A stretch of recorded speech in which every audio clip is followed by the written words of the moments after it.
અંકલેશ્વર શહેરી ડિવિઝન પોલીસે નવાદીવા ગામના કૈલાસ ટેકરીમાંથી ક્રૂડ ઓઇલ સગેવગે કરવાનું કૌભાંડ ઝડપી પાડી 4 ઇસમોને 2.18 લાખના ક્રૂડ ઓઇલ અને ટેમ્પો મળી કુલ રૂપિયા 19.75 લાખનો મુદ્દામાલ કબજે કરી આગળની વધુ કાર્યવાહી હાથ ધરી છે.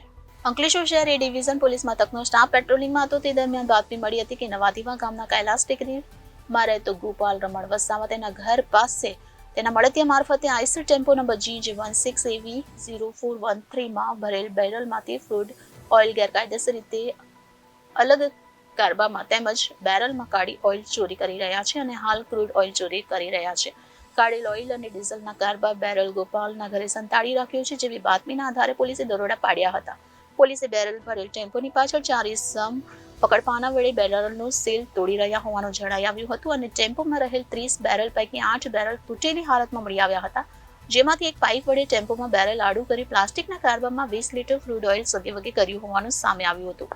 પોલીસે ઓઇલ સગેવગે કરતા રાકેશ રાઠોડની પૂછપરછ કરતા તે અન્ય 2 કામદાર સાથે મજૂરી તરીકે આવ્યો હોવા સાથે ગોપાલ વસાવાએ ફોન કરી ઓઇલ ભરેલ ટેમ્પો આવે ત્યારે તેમાંથી ક્રૂડ ઓઇલની ચોરી કરી ગુંદાર જવા રહેવાનું જણાવ્યું હતું.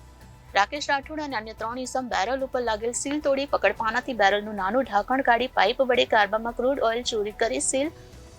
ફેવિક્વિકથી ફિટ કરતા હોવાની કબૂલાત કરી હતી. પોલીસે 1520 લીટર ક્રૂડ ઓઇલ કિંમત રૂપિયા 2.18 લાખ અને 10 લાખનો ટેમ્પો પાઇપ પકડપાના તેમજ ઇન્ડિયન ઓઇલ કંપનીના નાના શીલ નંગ 3 ફેવિક્વિક મળી કુલ રૂપિયા 19.75 લાખનો મુદ્દામાલ કબજે કર્યો હતો અને બાપુનગર સ્થિત ગાંધી માર્કેટમાં રહેતો ટેમ્પો ચાલક નુરુલ હુડા, બાસ ખાન, સુબા ખાન, મુકેશ જીણા વસાવા, કૌશિક ભગુ વસાવા, રાકેશ ચીમન રાઠોડને ઝડપી પાડ્યો હતો, જ્યારે મુખ્ય સૂત્રધાર ગોપાલ વસાવાને વોન્ટેડ જાહેર કરી વધુ તપાસ હાથ ધરી છે. Reporter Viral Gohil, Janadesh news, Bharuch.